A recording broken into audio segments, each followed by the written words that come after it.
Morning or afternoon.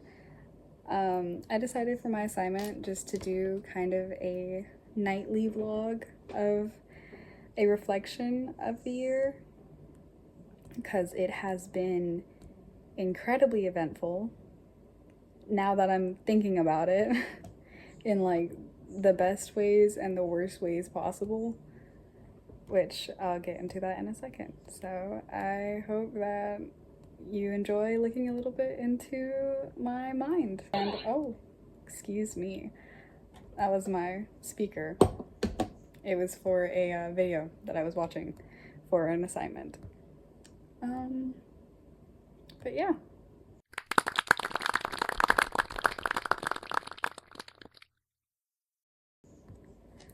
So right now, I'm actually doing my assignments, which is something that I learned about myself. I do these very like late. I should not do them as late as I do, but I do, and that's a really bad habit of mine. However, I still learn the things that I need to, so it's not like it's impossible for me to do this and excel in my class. It's just not ideal and causing a lot more issues for myself than I need to.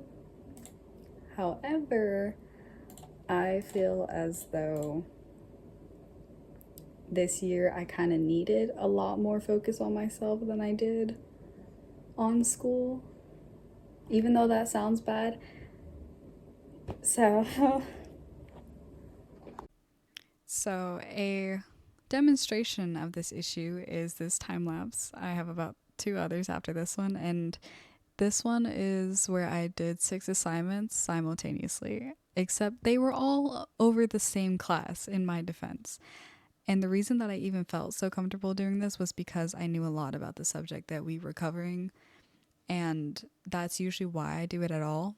My next assignment is also the same thing. It was a speech that I was preparing about a few hours, I believe like at midnight, before I had to end up turning around and going in at 9:30 to present it. It was about cats and why you should adopt them, and I feel very strongly about that, and it was just something I was knowledgeable of. That's the only reason that I feel comfortable doing it. And even though it's not a good habit, it was still something that had to work for me. I felt like I didn't have enough time during the day often, especially since I was trying to have an in between of my personal life and my school life and my work life all organized. Um, I think that that's something just in college that you kind of learn as you go, and there's nothing wrong with that, of course. And I think everybody comes to their own conclusion at one point. Some may come to it later, some may come to it earlier. It just kind of depends on the kind of person you are. And there's no shame in whenever you come to it or when you don't. So I think that that's one of the big things that I've kind of learned through this college year. Another point I would like to make is that you need a support system.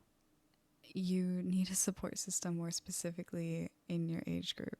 I was diagnosed with extreme anxiety and I was terrified knowing that and going into college because I wasn't sure how I was going to react. But I was one of the very fortunate people who got to take over people from high school. And one of those people is my boyfriend of 4 years. He and I are going through college together, even though he'll be in here for 2 years longer than I will. But it's just nice having somebody who loves you regardless of anything and has seen you at your highest and your lowest in your corner and being in theirs as well. I've also met some girls in my FYE class that we all come from a very similar walk of life, and we all are just very excited to spend time together and go through the college experience together.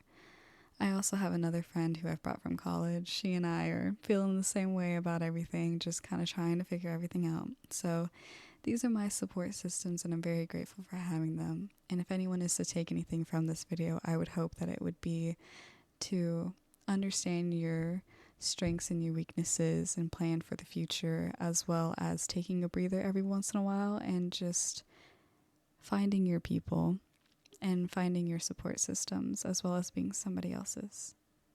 So thank you.